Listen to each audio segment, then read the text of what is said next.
Sekarang, jika pemicu eksternal memutar tuas sedikit, torsi pada tuas tiba-tiba menjadi searah jarum jam dan sirkuit terbuka lebar dengan cepat tanpa memerlukan gaya eksternal. Di sini, saat operator mendorong tuas ke bawah, Anda bisa melihat dalam gerakan sangat lambat bagaimana mekanisme tersebut bekerja. Setelah sudut kecil, tuas menghasilkan torsi sendiri dan kemudian tidak perlu menerapkan gaya eksternal. Kini satu-satunya pertanyaan adalah, bagaimana kita bisa menghasilkan pemicu input kecil atau gerakan input ini saat terjadi gangguan? Jawaban terbaiknya adalah dengan elektromagnet. Koil menghasilkan medan magnet yang sebanding dengan arus yang melewatinya.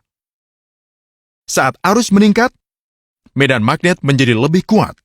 Di sepanjang video, perhatikan bahwa dalam kasus korsleting, arus naik hingga 1000 kali lipat dalam waktu milidetik. Hasil ini menimbulkan medan magnet yang sangat kuat. Sebuah silinder besi dan pin dipasang dalam elektromagnet pada pegas, sedikit bergeser dari pusatnya.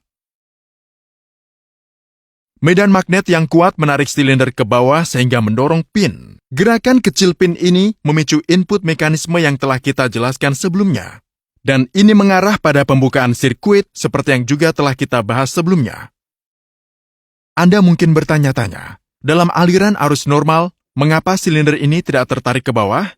Nah, gaya dalam aliran arus normal tidak cukup tinggi untuk mengatasi tegangan pegas. Sedangkan arus hubung pendek bisa naik hingga 10-100 kali arus normal. Gayanya cukup tinggi, sehingga sirkuit terputus.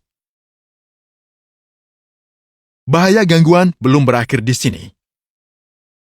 Begitu kontak dibuka, arus tidak berhenti mengalir begitu saja. Arus gangguan bernilai besar dan akan menyebabkan pelepasan udara atau arus akan mengalir melalui udara. Ini adalah busur atau arc yang luar biasa untuk dilihat, namun berbahaya. Untuk memadamkan arc, digunakan komponen yang disebut arc runner atau arc chute.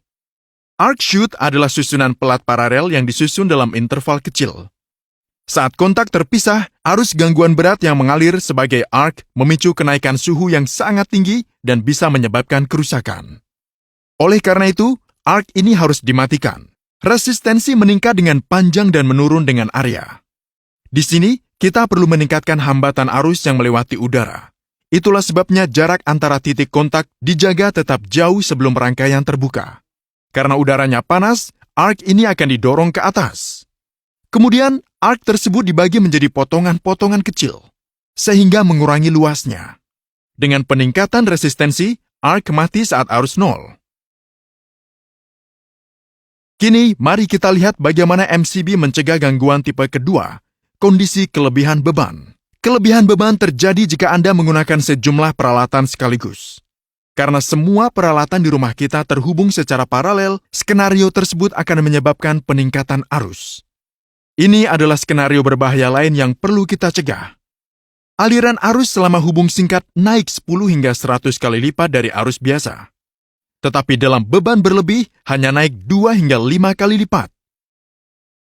Anda mungkin berpikir penggunaan elektromagnet terpisah dengan rating pengoperasian yang lebih rendah dapat menyelesaikan masalah ini. Tetapi ternyata tidak. Mari kita lihat alasannya. Masalah dengan koil baru dalam kondisi kelebihan beban adalah ia akan diaktifkan bahkan jika Anda hanya menyalakan alat listrik lain. Misalnya, tabung fluoresen membawa aliran arus masuk saat penyalaan yang berlangsung sekitar 10 milidetik dan kemudian kembali normal. Oleh karena itu, menggunakan elektromagnet dengan nilai yang lebih rendah akan menyebabkan pemutus arus putus saat Anda menghidupkan peralatan listrik.